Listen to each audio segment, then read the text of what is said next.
கர்த்தருக்கு ஸ்தோத்திரம். வார்த்தையானது வல்லமை உள்ளதாய் இருக்கிறது.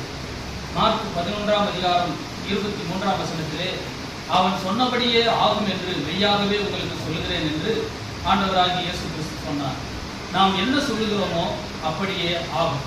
உதாரணத்திற்கு கர்த்தர் நல்லவர், அவர் கிருபை என்றும் உள்ளது என்று சொன்னால் கர்த்தர் நமக்கு நல்லவராகவே இருப்பார், அவருடைய கிருபை எப்போதும் நமக்கு இருக்கும். இதை தாவீதின் வாழ்க்கையில் காணலாம். அதுபோல மரியாள் லூக்கா 1ஆம் அதிகாரம் 49ஆம் வசனத்திலே வல்லமையுடையவர் மகிமையானவைகளை எனக்கு செய்தார் என்று சொன்னார்கள். நாமும் அப்படி அறிக்கையிடும் பொழுது கர்த்தர் நமக்கு வல்லமையுடையவராகவும் மகிமையானவைகளை செய்கிறவராகவும் இருப்பார்.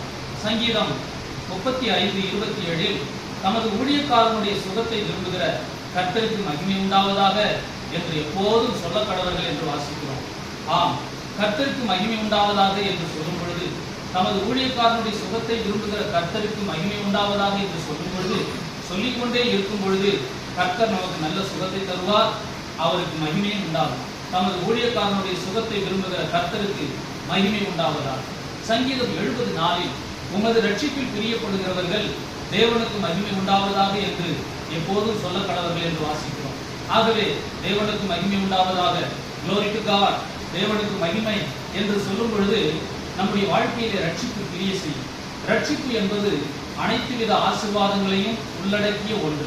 ஆகவே glory to God, தேவனுக்கு மகிமை உண்டாவதாக என்று நாம் சொல்லிக்கொண்டே இருக்கும் பொழுது அந்த ரட்சிப்பு நமக்குள்ளே கிரியை செய்யும்.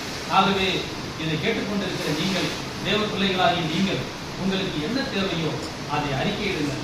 யெகோவா ரப்பா என்று சொன்னார், கர்த்தர் உங்களுக்கு சுகம் கொடுப்பார்.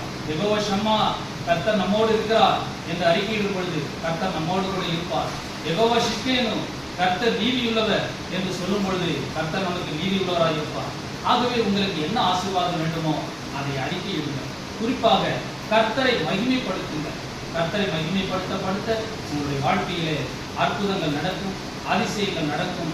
நீங்கள் ஆசீர்வாதமாய் இருப்பீர்கள், தேவனுக்கு மகிமை உண்டாகும். ஆமென், அல்லேலூயா.